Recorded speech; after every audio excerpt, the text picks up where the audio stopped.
प्रश्नावली 1.3 सिद्ध कीजिए कि √5 एक अपरिमेय संख्या है। हम लोग को 1.3 पढ़ना है और उसमें अपरिमेय संख्या हम लोग पहले से अपरिमेय संख्या के बारे में जानते हैं और यह जानते भी कि अपरिमेय संख्या है। क्वेश्चन दो तरह से पूछेगा, सिद्ध कीजिए कि √5 एक अपरिमेय संख्या है। दूसरा क्वेश्चन इसी को या सिद्ध कीजिए कि √5 एक परिमेय संख्या नहीं। यानी अभी अपरिमेय संख्या है और क्वेश्चन और भी इसको पूछ सकता है दूसरे तरीका से कि सिद्ध कीजिए कि √5 एक परिमेय संख्या नहीं। तो देखिए यहाँ पे जानबूझकर क्या है कि हम लोग जानते हैं कि नहीं है, लेकिन यहाँ पे आपको बताना पड़ेगा कि कैसे नहीं है। तो चलिए हम लोग हल करते हैं कि सिद्ध कीजिए कि √5 एक अपरिमेय संख्या है। कैसे? चलिए माना कि हम लोग हल करते हैं इसको। माना कि √5 एक परिमेय संख्या है। परिमेय संख्या जब अपरिमेय संख्या कह रहा है कि बताने के लिए, तो हम उसको अपोजिट मान करके परिमेय संख्या मान करके चलते हैं और आगे दिखाएंगे कि परिमेय संख्या होगा तो परिमेय होगा, नहीं तो अपरिमेय होगा। तो जब परिमेय संख्या है तो परिमेय संख्या होता है p/q के रूप में, तो √5 इक्वल टू होगा p/q। परिमेय संख्या होता है बट भिन्न के रूप में p/q के रूप में, जहां पे पहले बता चुके हैं पहले वीडियो में ही कि q के बराबर 0 नहीं होगा। अब यहाँ करेंगे दोनों तरफ क्या करेंगे, वर्ग करेंगे। दोनों तरफ वर्ग करने पर अब दोनों तरफ वर्ग कर रहे हैं, √5 का भी स्क्वायर करेंगे और p/q का भी स्क्वायर करेंगे। तो यहाँ हो जाएगा 5 हो जाएगा और इधर आपका हो जाएगा p²/q²। इसी को हम लोग लिख सकते हैं कि 5q बराबर p²/q लिख सकते हैं। यहाँ q², इस q² को लिख सकते हैं q × q लिख सकते थे, एक q यहाँ पे गुना हो गया, तो 5q भी लिख सकते थे 5q और यहाँ पर हो गया q। अब यहाँ पर देखिए, अब इसको हम लोग क्या कर देंगे, समीकरण 1 इसको मान लेंगे। अब देखिए जब हम इसको परिमेय संख्या माने हैं तो परिमेय संख्या माने हैं तो क्या होगा, p और q में कोई संख्या उभयनिष्ठ नहीं है। उभयनिष्ठ नहीं है मतलब कि क्या हुआ कि दोनों में p और q में कोई कॉमन नहीं है। जब कोई कॉमन नहीं है तो हम लोग इसलिए किए हैं, दोनों तरफ स्क्वायर कर लिए। आगे देखिए, अब यहाँ पे हम लोग कुछ बात करेंगे कि p को अगर p से गुना करते हैं तो p में कोई कॉमन नहीं है, p गुने, अर्थात इसको हम लोग लिख सकते हैं, अर्थात p और q में कोई उभयनिष्ठ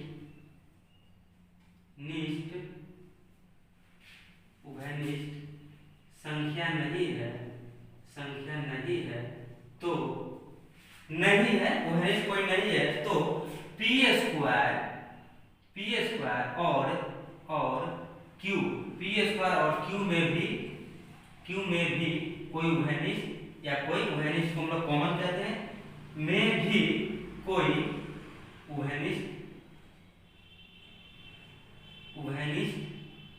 संख्या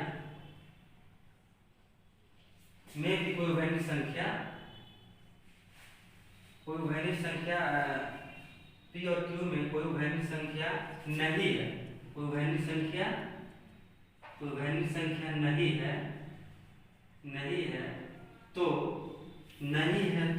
इतना और इतना में भी कोई उभयनिष्ठ संख्या नहीं होगा, कोई उभयनिष्ठ संख्या नहीं है। जब दोनों में कॉमन नहीं है तो अब देखिए, अब थोड़ा हमको वीडियो थोड़ा इसको मिटाकर और फिर आगे आपको बताना।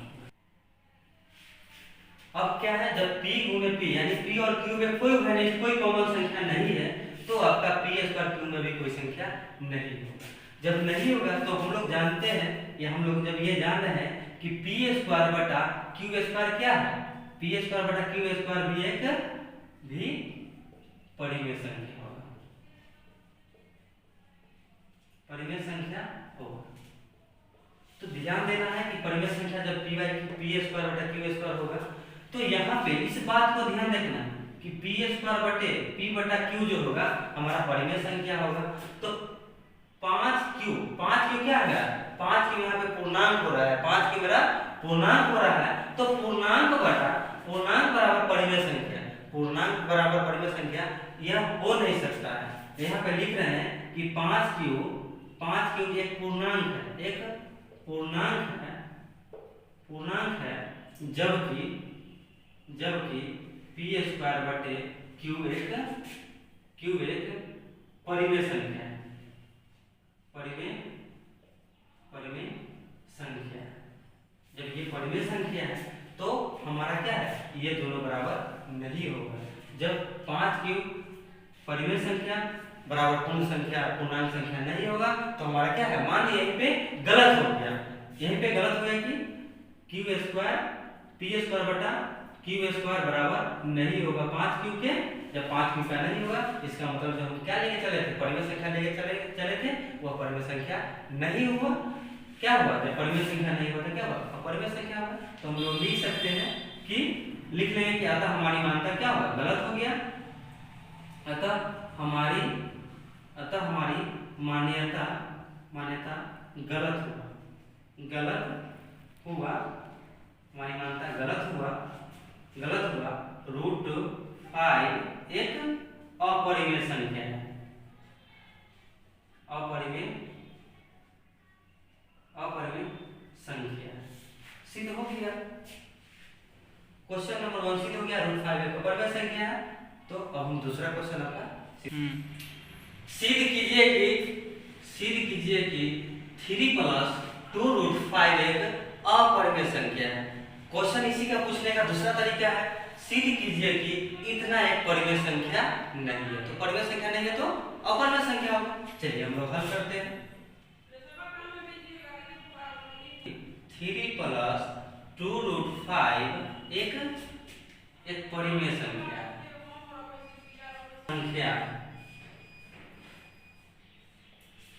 जब परिमेय संख्या है तो हमको इसको लिखेंगे 3 + 2 रूट 5 इक्वल टू हो जाएगा p बटा q। अब इधर दिस इंप्लाइज 2 रूट 5 को रहने देंगे और इस साइड लेंगे p बटा q माइनस 3। इधर से 3 गया तो माइनस हो गया। अगला स्टेप में हम लोग लिखेंगे रूट 5 बराबर p बटा q और -3 का होल हो जाएगा 2। इधर से जो गुना में आता है इधर आके भाग होगी।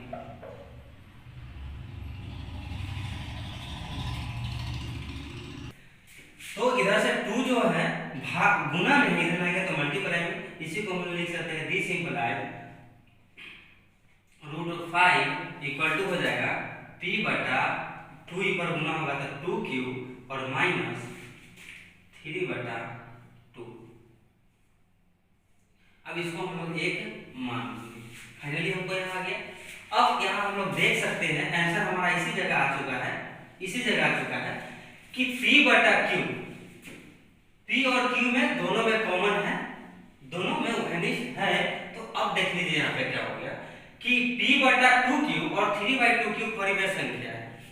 और जब परिमेय संख्या को परिमेय संख्या में जब हम सब्ट्रैक्ट करेंगे तो कोई ना कोई परिमेय संख्या ही आएगा। लेकिन यहाँ क्या है, अपरिमेय संख्या है। तो हमारा क्या हो गया, यही पे मानता हमारा क्या हो गया, गलत हो गया। हम लोग 9th में ही पढ़े हुए हैं, 9th में ही परिमेय और अपरिमेय संख्या का प्रॉपर्टीज पढ़े हुए हैं कि क्या होता है कि जब हम परिमेय संख्या में से किसी परिमेय संख्या में से जब हम परिमेय संख्या को सब्ट्रैक्ट करेंगे तो वो हमेशा परिमेय संख्या ही होगा। लेकिन यहाँ जब हम 2 परिमेय संख्या को सब्ट्रैक्ट कर रहे हैं तो यहाँ पे अपरिमेय संख्या हो गया। तो हम यहाँ लिख सकते हैं परिमेय संख्या बराबर अपरिमेय संख्या। अपरिमेय संख्या जो संभव नहीं कैसे होगा? कोई परिमेय संख्या अपरिमेय संख्या के बराबर कैसे होगा? नहीं होगा। तो देखिए यहाँ पे जब सब्ट्रैक्ट करेंगे इस बात को ध्यान में रखना होगा कि जब परिमेय में से परिमेय संख्या को घटाएंगे तो अपरिमेय नहीं होगा, परिमेय होगा। तो यही लिखे हैं कि परिमेय संख्या यहाँ परिमेय संख्या बराबर अपरिमेय संख्या को बताया जा रहा है जो संभव नहीं है, या यूं कहें कि परिमेय में से कोई परिमेय संख्या घटाएंगे तो अपरिमेय होगा जो संभव नहीं होगा। जब संभव ही नहीं होगा तो हमारी क्या हो जाएगा? हमारी जो मान्यता है, जो हमारी मान्यता क्या हो जाएगा? गलत। मान्यता गलत हो जाएगा।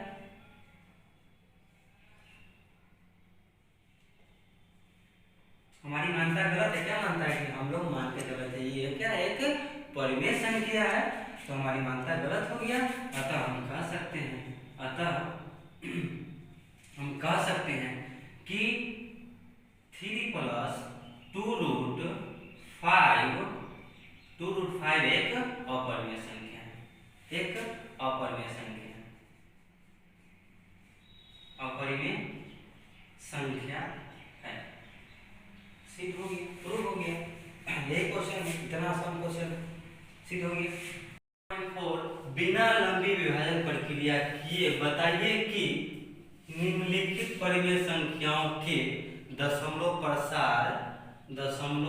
प्रसार शांत है या अशांत है। तो शांत कब होगा और अशांत कब होगा? तो पहले शांत और अशांत समझ लेते हैं। पहले तो अपना जनरल जो विधि हम लोग करते हैं उससे समझ लेते हैं, फिर एक फार्मूला होता है उसको भी बताएंगे। जैसे शांत क्या होगा? जब हम 1 से अगर 1/2 को चेक करना है कि शांत है या अशांत, तो 2 से हम इसमें डिवाइड देंगे तो 0.5 देंगे तो एक 0 उतार देंगे, 5 टाइम में कट गया 0 5। तो हम लोग कह सकते हैं कि इसके बाद 0 कुछ नहीं बचा, यानी यह शांत हो गया। शांत मतलब अब जो है इसके बाद कुछ नहीं जा रहा है। लेकिन अशांत क्या है? अगर 1/3 में देखिए हम लोग 3 से 1 में देंगे तो पहले 0.0 देंगे और इसमें सॉल्व करेंगे तो 3 टाइम में 9, फिर 1 होगा, फिर 0, फिर 3 टाइम में 9, फिर 1 होगा, फिर 3 टाइम में 9। यानी यह आपका अशांत है, कभी भी नहीं, यह बढ़ता ही जा रहा है, कभी भी खत्म नहीं हो रहा है। तो शांत जिसको भाग दे वह उसके बाद पूरा पूरी कट जाए, पॉइंट के बाद भी पूरी कट जाए। लेकिन जो अशांत होगा वो पॉइंट के बाद भी देखिए जा रहा है, यह अशांत है। अब हमको एक फार्मूला है, ये हमारा हो गया लंबी विधि, बिना भाग दिए हम नहीं पता करेंगे। लेकिन एक हमारा शॉर्टकट ट्रिक है वो हम लेके चलते हैं। एक फार्मूला है, फार्मूला क्या है कि P/2 के पावर n और 5 के पावर m का अगर कोई रूप अगर होगा तो हम उसको देखते ही कह देंगे कि यह शांत है। अगर ऐसा नहीं होगा तो हम देखते ही कह देंगे अशांत है। अब जैसे देखिए 1/2 बिना डिवाइड दिए हो गए 1/2, p के जगह मेरा 1 है और m 2 के जगह यहाँ 2 है और इसका n के जगह मेरा पावर 1 है और 5 के जगह कुछ नहीं है तो 5 है और m के जगह कुछ नहीं है तो पावर 0 है। और ध्यान देना होगा कि किसी का पावर अगर 0 करते हैं तो उसका वैल्यू 1 होता है। तो 5 का अगर पावर 0 देते हैं इसका मतलब इसका मान 1 हो। तो देखिए यहाँ को यही तो करना था कि 1/2 के पावर 1 यानी 2 के पावर n और 5 के पावर m का आ गया। डायरेक्ट इसको हम लोग कह सकते हैं कि 1/2 क्या है हमारा? शांत है। इसको देखिए, इसको हम लोग 1/2 के पावर अगर नहीं है तो 0 देते, 5 के पावर कुछ नहीं है तो 0 देंगे, लेकिन 3 के पावर यहाँ पे आ रहा है 1। तो हमारा फॉर्मूला कहता है कि अगर इसके अलावा अगर कोई होगा तो अशांत होगा, अगर इतना होगा तो वह शांत होगा। तो हमको लगता है कि अब शांत और अशांत आपको समझ में आ गया। तो अब हम चलते हैं इस क्वेश्चन को और बारी बारी से सॉल्व करते हैं।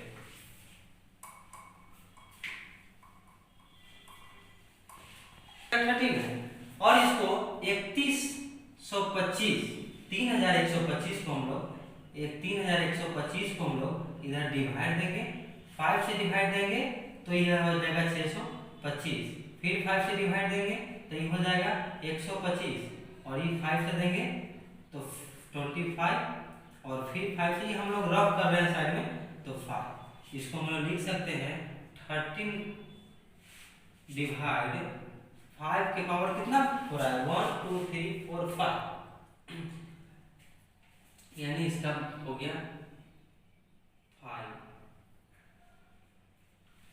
1 टाइम में लगाएंगे तो इतना हो गया, फिर इसमें लगाएंगे तो ये हो गया तो 5 हो गया।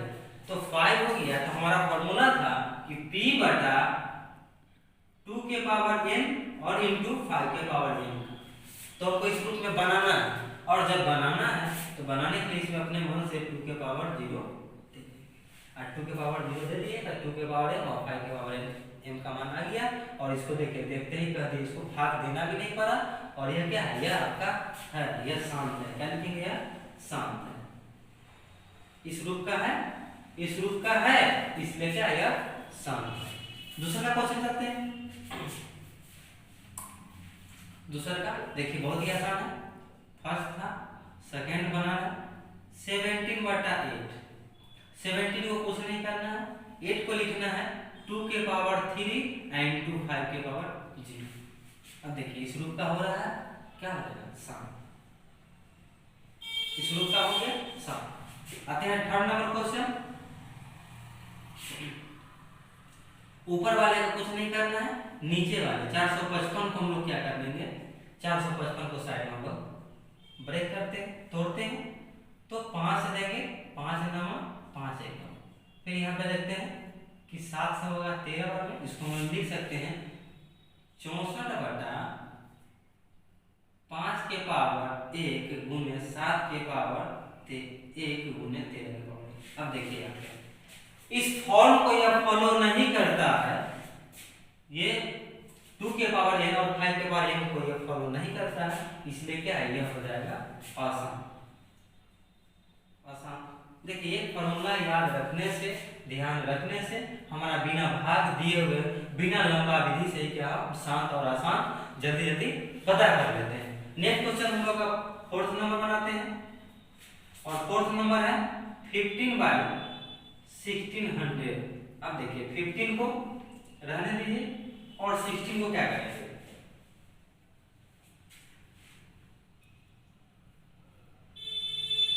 इस 20 में कितना 4 हो जाएगा, 2 इंटू 2 इंटू 5। अब देखिए एक 20 में 2 है और 1 5 है, तो 20 कितना है 1 2 3 4, तो 5 के पावर 4 हो जाएगा। और 2 कितना है, एक में 2 है तो 2 4 जाए 8, 2 के पावर 8। अभी इसके फॉर्म का आ रहा है, इसके फॉर्म क्या आ गया देखिए 2 के पावर 2 p बटा 2 के पावर n और 5 के पावर n का रूप आ रहा है, डायरेक्ट लिख देंगे शांत। ये क्या हो जाएगा, शांत हो गया। पांचवा नंबर क्वेश्चन देखिए, पांचवा नंबर क्वेश्चन है 29 बटा 343। तो हमको अंश को कुछ नहीं करना है, हर को हमको p बटा 2 के पावर n और 5 के पावर n के रूप में करना है, तो 29 को रहने देंगे।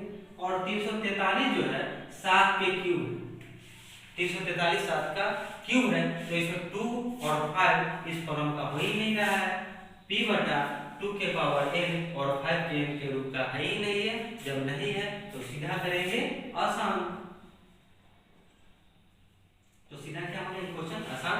तो क्वेश्चन भी करा था बिना लंबी विभाजन प्रक्रिया के द्वारा ही आपको ये बताना था, तो हम भी आपको उस तरह से बता दिए कि इसमें कोई लंबा भाग विधि नहीं देना है, और शांत और अशांत भी आप समझ में गए आसानी से। अब ये क्वेश्चन अपने मन से क्वेश्चन है, ये क्वेश्चन हमेशा देखे हैं कि पूछा जाता है, इसलिए क्वेश्चन 0.6 के पावर, इसको हम लोग रेखरेख बोलते हैं, के को परिमेय संख्या के सरल रूप में व्यक्त करना है, परिमेय संख्या के रूप में।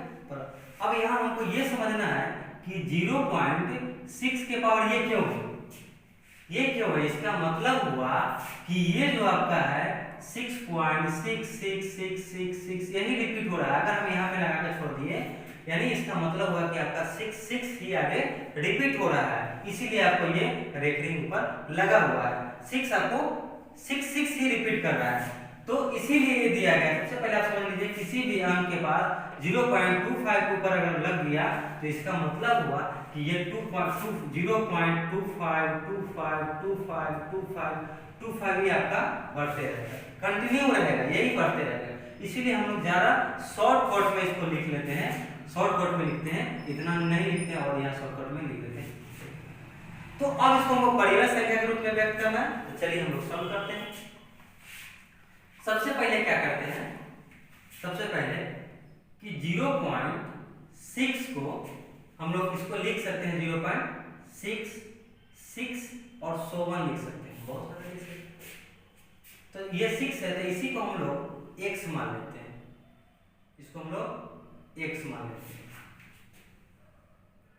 x माना, तो यहाँ पे हो गया 0.6, 0.6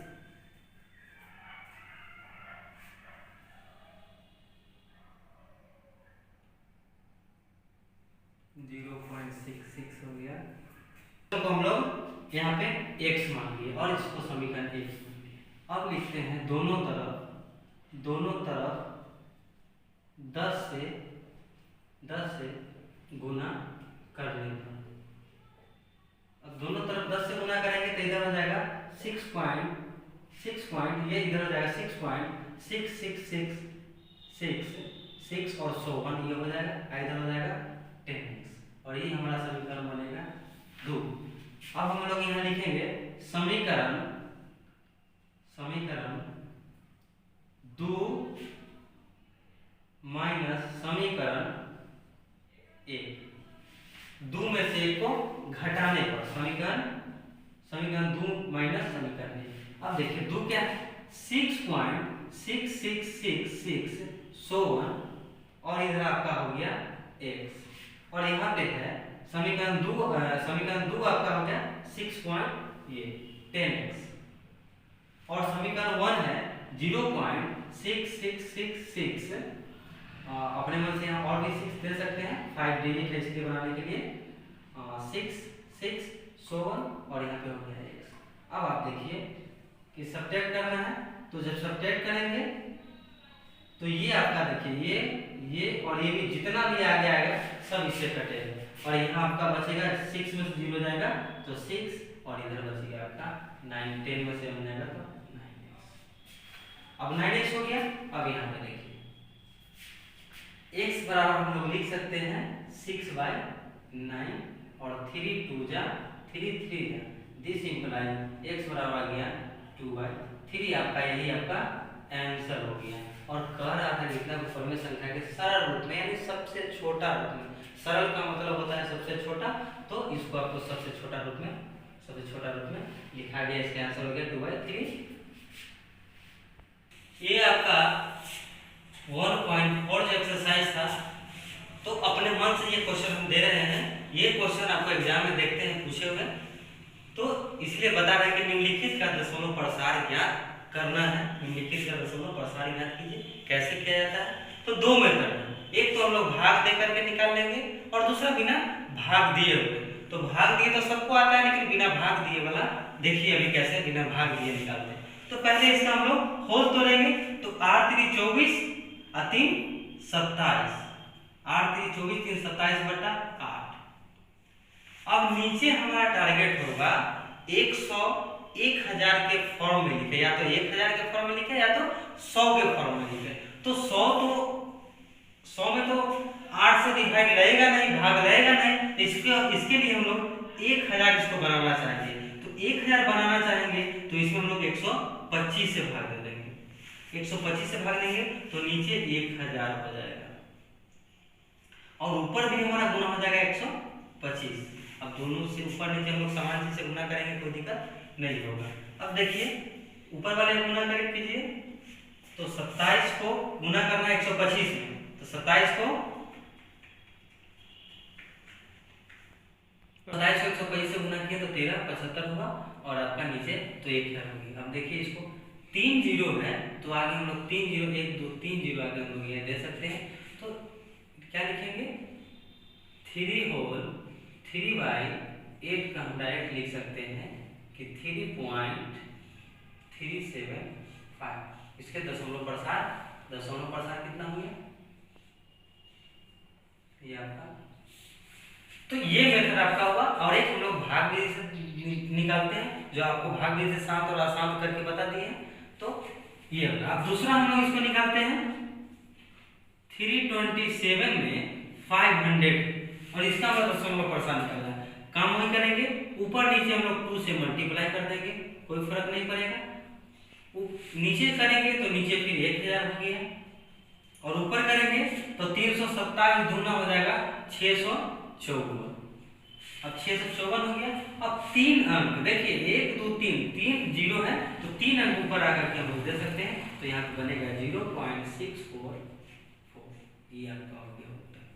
ये आपका हो गया उत्तर। देखिए कितना आसानी होता है कि सबसे पहले हम नीचे क्या बनाना चाहेंगे, या तो 100 बनाना चाहेंगे या तो 1000 के फॉर्म में लिखेंगे। नीचे अगर जीरो रहेगा तो जल्दी से हम इसमें ऑप्शन मार देंगे, जल्दी से आंसर बना लेंगे। अब तीसरा नंबर देखिए, तीसरा नंबर क्या है कि 6/15।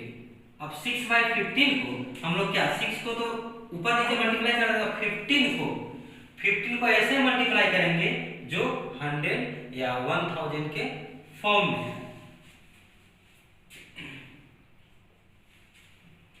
तो 6/15 का प्रसार निकालना है, दशमलव प्रसार। देखिए यहाँ पे कट रहा है पहले, तो 3 2 जा और 3 5 जा, इसका 2/5 आ गया। जब 2/5 आ गया तो 5 का आसान है 100 बनाना, 20 बार मल्टीप्लाई करेंगे, 20 बार मल्टीप्लाई करेंगे, ये ऊपर हो जाएगा 40, नीचे हो जाएगा 100 और नीचे 2 जीरो है, ऊपर 2 जीरो आगे कर लेंगे, इसको हो जाएगा 0.40 दशमलव प्रसार हो गया। तो देखिए 2 विधि था, हम इसको एक भाग विधि से भी बनाकर आपको बता देते हैं कि 6 को 15 से हम लोग 6 में देते तो क्या करते हैं, 0 पॉइंट तो पहले देते, 0 कर देते। अब देखिए 4 टाइम कटिए तो डायरेक्ट कटिए, किसी भी तरह आपका आंसर वही आएगा। तो आप 2 मेथड आपको पता है, दोनों में जो अच्छा लगे आप दोनों मेथड से आप निकालें।